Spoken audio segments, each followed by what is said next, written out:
During a funeral, the dog kept barking at its owner's coffin. After some hesitation, the people opened it and screamed in horror. The day of Officer Ethan Carter's funeral dawned bright and cold, with steady rain falling as the group of mourners filed into the cemetery gates. The man's family, whom he hadn't seen in almost 5 years, had arrived from California to New York that morning.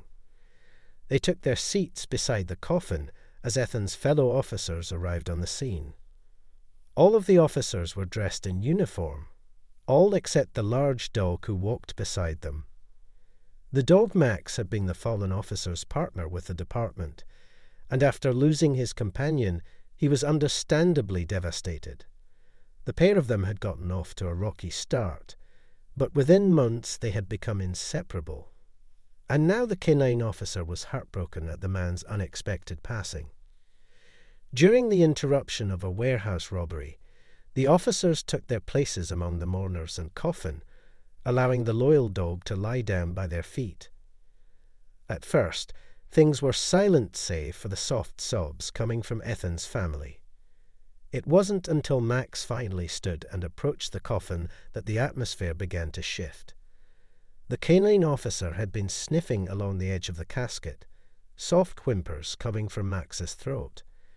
It wasn't until the animal let out a loud bark that caused most of the guests to jump that the other officers came forward attempting to pull the dog away. The canine officer, however, continued to bark at the grave, pulling on the leash as he was removed. Everyone thought that the canine was simply overwhelmed with grief. However, nothing could have prepared them for the shocking truth they were about to uncover. When Officer Ethan Carter joined the police department in 2012, he immediately decided to try and qualify for the canine partner unit. As a child, Ethan had always loved dogs and never went anywhere without his childhood canine companion. The loyal dog had passed away 2 years prior. However, while the man was still upset, he was ready to let a new best friend into his life. Max, a 3-year veteran of the canine division, had recently lost his partner due to unforeseen circumstances. Normally, dogs in Max's situation would be put up for adoption through the program's partnership with local shelters. However, the canine officer was not always trusting of new people. It would be difficult for him to be adopted. The dog's best chance was to find and bond with a new partner. Numerous officers had been assigned to Max over the last year, and while the dog did his best to protect his human partner's back, he never seemed to bond with any of them. Due to this, the brave canine suddenly found himself listed as difficult to place. Dogs who had trouble bonding with partners would often be released from their duties, and for Max, time was running out. That was until Ethan found himself assigned as the dog's partner. The officer had been warned ahead of time that he would have trouble getting close to the dog, yet the man was hopeful. When the day came to meet his new partner, Ethan came equipped with treats, as well as a soft dog bed in the back of his patrol car. The man waited eagerly in the police station parking lot as Max was brought out. As soon as the canine officer arrived, escorted by another officer, Ethan came forward, unable to wait any longer. The man put his hand out towards the dog as he'd been instructed to do. Max, for his part, sniffed the officer curiously, barking once before laying down as his lead was handed over. The newly joined partners suddenly found themselves alone in the empty lot, and the man whistled softly as he moved towards his car. His canine partner followed behind, slowly jumping inside the open door and curling up on the seat opposite the bat. Ethan frowned in response, but got in the driver's seat anyway. He hoped that eventually the dog would come to trust him as much as he had the original officer. The first week passed by in a blur. Not much happened in a small town like this, so most of the calls were easy. The pair worked well together, and while the job was always done perfectly, Ethan couldn't help feeling sad at Max's continued lack of bond with him. The dog would follow along after the man at every scene, comply with commands, and even eat the food that was provided. However, when it was time to retire from their shift, the canine would head back to the kennels at the station instead of heading home with his partner. Most of the dogs lived with their human officers after shift, yet Max never showed any interest in that. Ethan had gone out of his way to make his house perfect for his canine partner. Though he had moved to the area after graduating college and lived alone, with his family remaining in his home state, he had decided to turn his bachelor pad of an apartment into a safe and welcoming area for his new companion. Comfy blankets and a warm bed filled the corner of the man's room, and several toys and treats remained sealed in their packages awaiting Max's arrival. Everything was ready for when the dog arrived. Yet, as the weeks continued to pass with no change, it seemed as if the canine officer would never be ready to join his companion at home. All of this changed, however, about 2 months after the pair teamed up. A call came into the station about a young girl, Katie, who had gone missing after a hiking trip. Rescue teams had been unable to locate her, and no one had managed to reach the girl through her cell phone. Ethan and Max were quickly dispatched. The dog had been the top scorer in search and rescue, and everyone was hopeful he would be able to locate the missing girl. As soon as they arrived, rescuers brought forth a piece of the girl's clothing donated by her parents. The canine officer sniffed it a few times while walking around the area that had been roped off before letting out a bark and running off in the opposite direction. Unknown to the officers and searchers, Katie had altered her plans, taking a trail on the opposite side of the forest. Ethan hurried to keep up with his partner as the dog's leash slipped from his hand. Max was fast, and the man quickly lost sight of him as he raced up the trail. The officer continued to pursue his partner, and after several minutes, a loud series of barks could be heard echoing along the trail. It seemed as if the dog had located Katie. Ethan and the rescuers hurried to catch up. It took the group a few minutes to arrive, and as soon as they did, everyone gasped in shock. There had been a lot of storms in the area recently, and it seemed as if part of the trail had fallen off the side of the cliff and into a ravine. Katie was several feet down. It seemed as if the girl had managed to climb part of the way back up before passing out atop a pile of debris. Max continued to bark until his partner approached, giving him the command to stop. The dog lay down on the ground as his partner approached. Unfortunately, the ground was still soft from the recent slide and began to give way as Ethan placed his weight on it. Everyone gasped as the dog stood back up, letting out a whine as he struggled to maintain his footing on the suddenly shifting ground. The officer acted quickly, however, and lunged forward, grabbing Max by his harness and pulling the canine to safety. Rescue crews quickly moved in, carefully extracting Katie as the pair of officers were checked over by paramedics. Both were fine, and while the girl was dehydrated and had some injuries, she was expected to make a full recovery thanks to the loyal K-9 officer's intervention, as well as his partner. Everyone would go home safe that night. The pair's shift was over for now, and as Ethan opened the cruiser's door for Max, tears filled his eyes. For the first time in 2 months, the dog curled up inside the waiting bed, wagging his tail as the man patted his head. It seemed that he had finally earned his new partner's trust. That night, for the first time since losing his previous partner, Max went home with Ethan instead of sleeping in the station kennel. Over the next year, Max and Ethan continued to grow close, and after 15 months on the job together, it seemed as if the pair were inseparable. All of the other officers who had been unsuccessful in becoming the dog's partner were thrilled for the pair and their unlikely friendship. Things continued to go well for the partners until one late night in July 2013. There had been a string of burglaries over the past few months, and the thieves would target warehouses in the area with little or no security. At first, the group would simply steal products from the storage area, until one night an unlucky security guard was found shot just outside the warehouse. The robbers were upgraded to dangerous within the department, and catching them became the highest priority. Due to this, Max and Ethan found themselves teamed up with another officer by the name of Michael. He was a rookie who had joined the department a few months prior. With recruitment down and the dangerous gang of thieves on the loose, the department decided to allow the man to help with the warehouse robberies, as long as he was accompanied by an older officer. On this particular night, the trio found themselves patrolling a new warehouse that had just opened outside the city limits. The thieves had been getting bolder over the last few weeks, and due to a lack of funds, the warehouse owners had not hired security or installed any cameras.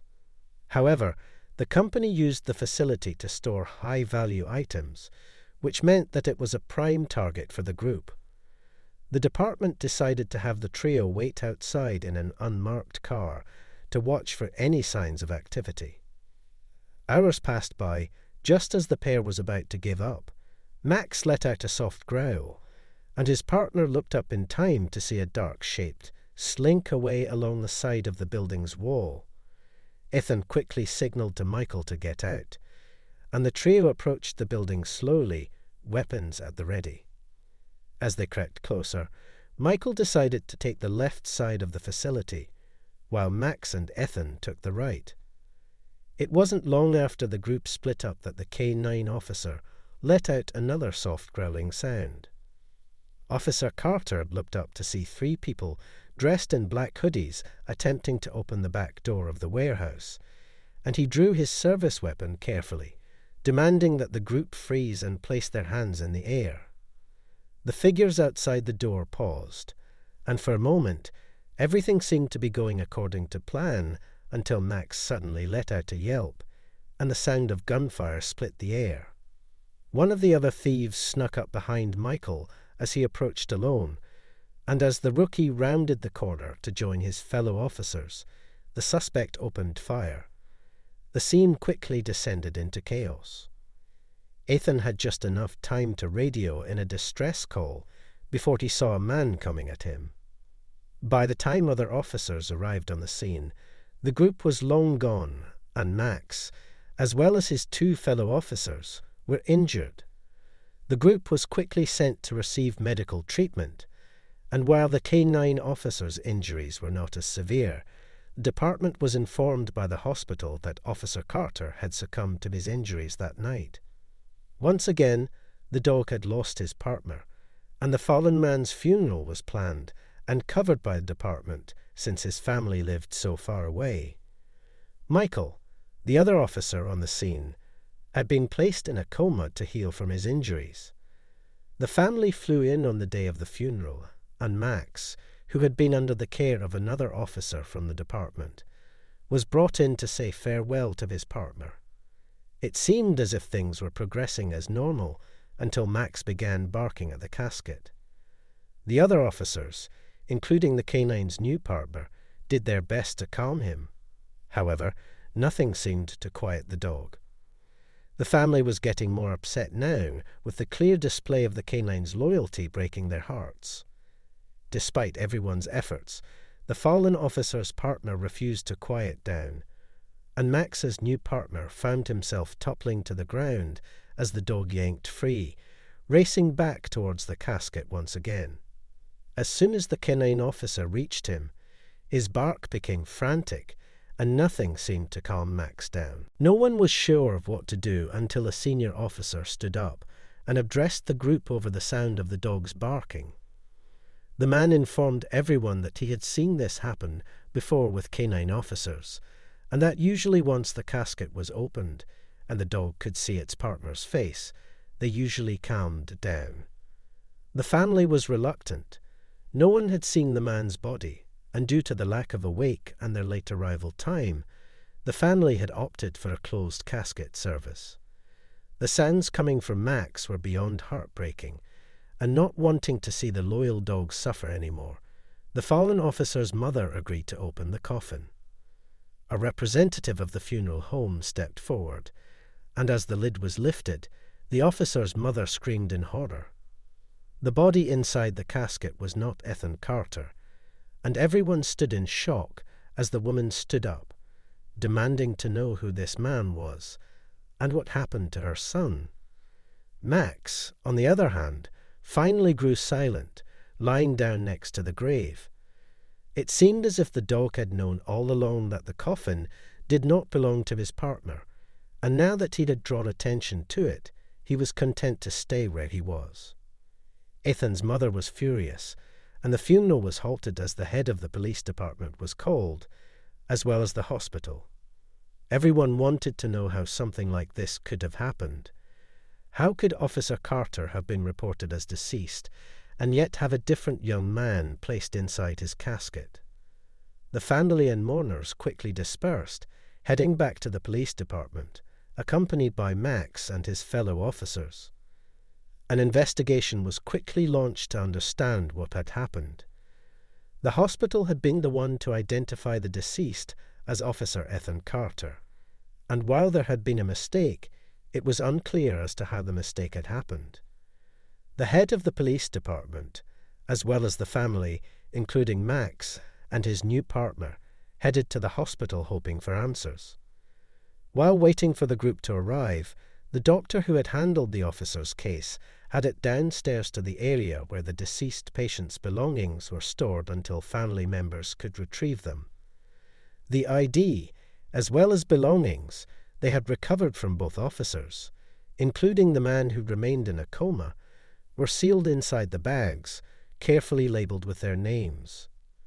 The items were taken from the pair when they were brought in, and seeing as it had been a busy night, it was possible that the men's IDs had not been properly checked. The doctor wanted to cover all of his bases, and as he pulled out the bags and opened them onto the table, he realized that the hospital had made a terrible mistake. It seemed that amid the chaos of that night, it was just as he suspected. No one had bothered to properly check the IDs inside the wallets they recovered from the men. Since Ethan's family had been across the country at the time, no one had been available to ID the deceased body, and therefore it was assumed the hospital's initial identification was correct. In addition to this, due to the police department already being understaffed, they had also taken the hospital's word and arranged the funeral based on the paperwork they had received. Both officers' families had been contacted. Michael's family had been planning to arrive the day after Ethan's funeral. The only one who had realized the terrible mistake was Ethan's canine partner, and had it not been for Max's determination to get the casket open, the mix-up would not have been realized until the wrong man had been placed in Ethan's grave. Both families were outraged. However, after numerous apologies from both the police department and the hospital, a settlement was reached with both parties. The funeral was held once more, this time for Officer Michael Cobbins. Everything went according to plan this time, and a month after the warehouse incident, Ethan, who had been placed in a coma under Michael's name, woke up. The man was devastated to learn of what Michael's family had gone through and offered his condolences to his fellow fallen officers' relatives.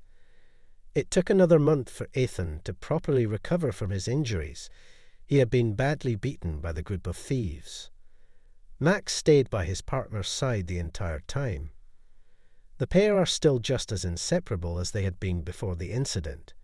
The next year, Ethan, despite his bad experience with the warehouse thieves, took the recertification test to rejoin his fellow officers. The man passed with flying colours, and he, as well as his loyal companion Max, were back on the job. To this day, the pair remained partners, thanks to Max's dedication to his partner. The heartbreaking truth and mix-up were revealed, allowing both Ethan and Michael's families to receive the closure they deserved.